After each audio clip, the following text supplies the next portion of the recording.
আমাদের চোখ এখনো ঠিক করতে পারি নাই। চোখ ঠিক করার জন্য আরেকজন চোখওয়ালার কাছে যাও। দলিল আল ইলমু ইলমানি, ইলম দুই প্রকার, ওয়া হুয়া ইলমুল মুআমিলা ওয়া ইলমুল মুকাশাফা। একটা শরীয়তের ইলম আর একটা মারিফতের ইলম। ইলমুল মুকাশাফা ওয়া হুয়া নূরুন, এটা একটা আলো, ইউজহারু ফিল কালবে, প্রকাশ হয় অন্তরে, ওয়া ইউশাহিদা বিহিল গায়বা।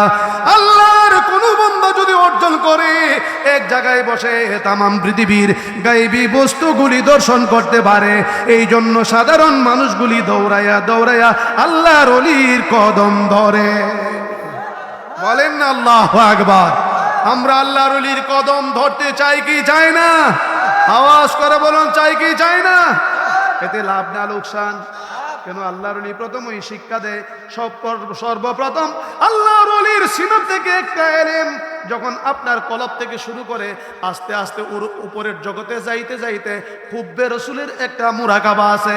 হুব্বে রসুলের মুরাকাবায় বসে যখন আমার নবীজির মহব্বতের ফয়েজের মধ্যে বসিয়া যায়, আর যদি তার কাশফটা খুলিয়া যায়, তার কাশফটা খোলার পরে একটা 11 নম্বরের ক্লাস আছে আনোয়ারে সাইরে আফাকি, ওই জগতের মধ্যে যখন বসে তার চক্ষুটা যখন খুলে যায়, কাশফে আইনি হয়ে যায়, দেখা যায় আল্লাহর জমিনটা তার সামনে উপস্থিত হয়ে গিয়েছে। যেই দিকে চাই সেই দিকে দেখতে পায়, যেই দিকেই চাই সেই দিকেই দেখতে পায়। এমনকি মক্কা মদিনা আল্লাহর মাকাম থেকে আরশে আজিম পর্যন্ত, তাহাতা সারা পর্যন্ত এমনি ভাবে দেখতে দেখতে হঠাৎ করে দেখা যায় আমার নূরের নবী তার সামনে হাজির। এই জন্য মানুষ ওলিদের দরবারে যায়, পীরের দরবারে যায়, কামের লোকের সম্মান খুঁজে। জোরে বলেন ঠিক কিনা? আমি কি আপনাদেরকে কষ্ট দিচ্ছি? আসুন প্রেমিকদের কাছে যায়। ভারতের দিল্লির জমিনে দুইটা যুবক ঘুম থেকে উঠেই নামাজ পড়ে, আমার নবীজির শানে মহব্বতে দুরূদ শরীফ পড়ে। সুবহানাল্লাহ বলেন না? দুরূদ শরীফ পড়ে, নবীজির নামে গান গায়। সুবহানাল্লাহ গান আরো জোরে বলেন আল্লাহু আকবার। যুবক ঘুম থেকে উঠেই নবীর প্রেমে গান গায়। হঠাৎ করে একটা বই তাদের হাতে পড়লো, একজন এনে দিলেন। বইটার নাম হলো রঙ্গিলা রাসূল। রঙ্গিলা রঙ্গিলা মুহাম্মদ। মুহাম্মদ কত রং জানো? বইটার রাইটার হলো কলিকাতার জয়ফাল। কি ফাল? জয়ফাল। বইটার মধ্যে নবীজির শানের ব্যাঘাত অনেক কিছু লিখেছে। দুই ভাই বইটা পড়েই হাত মিলাইলেন। ভাই তুমি আমার ভাই, আমি তোমার ভাই, শপথ করলাম দুই ভাই এই বেঈমানকে আমরা হত্যা করব। হত্যা না করে আর আমরা বাড়িতে ফিরব না। হত্যা করলেও বাড়িতে ফিরতে পারবো না। বড় ভাই ডেকে বলেন চলো মায়ের কাছে যায়। মা আমাদেরকে কি বলেন? মায়ের কাছে গিয়ে ঘটনা খুলে বললেন, মা গো মা,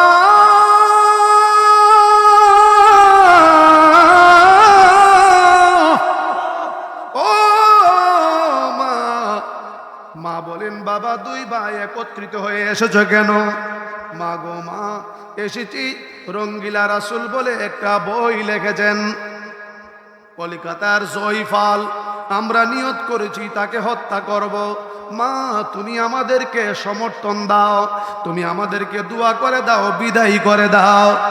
আমরা যদি তাকে হত্যা করি আমরা হয়তো আর ফিরে নাও আসতে পারি। সুবহানাল্লাহ বলুন। আমাদেরকে মেরে ফেলবে। ঠিক আছে, এখন কি করা যায়? তোমার অনুমতি চাচ্ছি।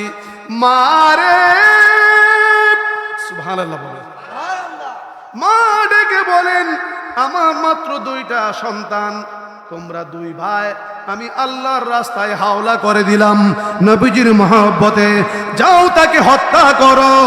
আমি হাসরের ময়দানে বলবো নবীর দুশমনের হত্যাকারীর মা হয়ে এসেছি।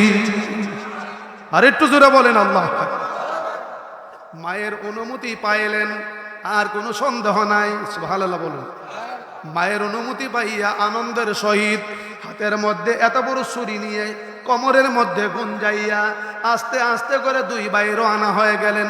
জায়গায় জায়গায় তার ভক্ত হইয়া জয়ফালের, কারণ কেউ কাউকে ক্ষতি করতে চাইলে আগে তার ভক্ত সাজতে হবে। কথা বলেন ঠিক কিনা?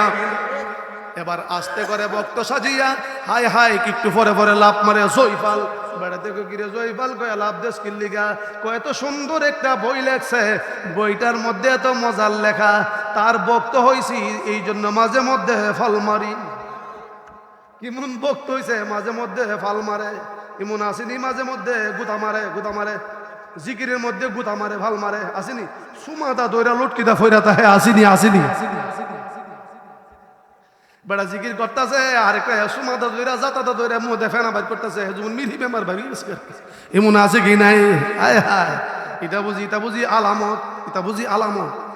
জিকির করো আমার মাবুদকে, যেই জিকিরে আমার মাবুদ সারা দেয়। সুবহানাল্লাহ বলুন না। জিকির করো এমন ভাবে যে জিকিরে ডাক দে ময়লা পরিষ্কার হয়। আজকে জিকিরের মধ্যে তামসা শুরু হয়, কথা বলেন ঠিক কিনা? একদিক দিয়ে জিকির করতেছে, আরেক দিক দিয়ে কয় টান্ডা ফালাইস্তা কইলাম, শেষ টান্ডা আমি দিয়া লই। আসেনি ফালাইস্তা শেষ টান্ডা আমি, এটা তামসা না, এইগুলা তামসা নয়, বেয়াদবি। আমার আল্লাহকে ডাকতে ডাকতে ফানা হয়ে যাও। যখন তুমি ফানা হয়ে যাবে জিক্রে জলি করো, জিক্রে খফি করো, তোমার জবান একদিন বন্ধ হয়ে যাবে, তোমার কলবে জিকির যখন জারি থাকবে, দেখবে ফেরেশতারা পর্যন্ত তোমার কবরে আসার আগে সালাম দিবে আল্লাহু আকবার। আরো আস্তে কোন আল্লাহু আকবার। আশ্চর্য হয়ে গেলেন।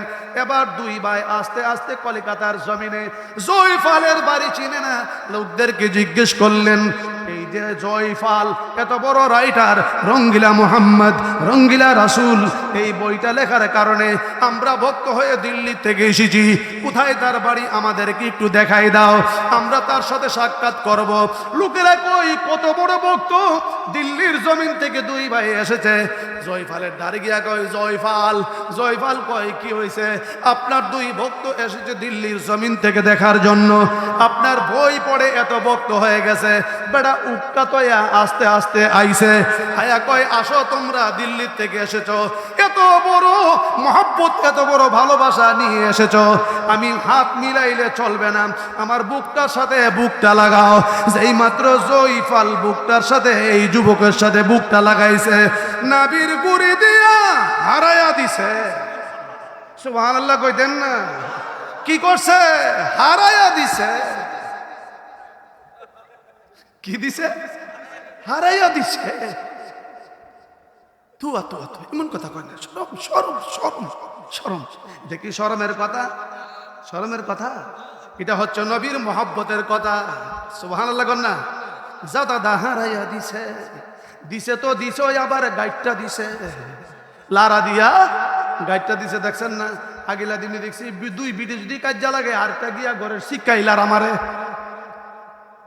কিরে শিক্ষাইলার দেশ কই দুই বিটির কাজ্জা যেমন সাফে, এমন আছে কি নাই? গ্রামে এমন হইতানি আছে, শয়তানি আছে। হায় হায়, লারা দিছে, ভালো করে উজুরি মুজুরি বাইর কইরা লাইছে, সাথে সাথে পুলিশ এসে গ্রেফতার করেছে। এখন তাকে রায় হবে। এত কিছু মুসলমান এই দুই যুবকের পক্ষে, একজন মুসলমান কলিকাতার সবচাইতে বড় লয়ার, সবচাইতে বড় উকিল। আল্লাহু আকবার বলুন। একে পাকিস্তান পিরিয়ডে একে এম ফজলুল হক, শেরে বাংলা একে এম ফজলুল হক দুই যুবকের পক্ষে লড়াই করবেন, দুই যুবকের পক্ষে সাফাই গাইবেন, তাদেরকে বাঁচানোর জন্য যেইভাবেই হোক বাঁচাইতে হবে।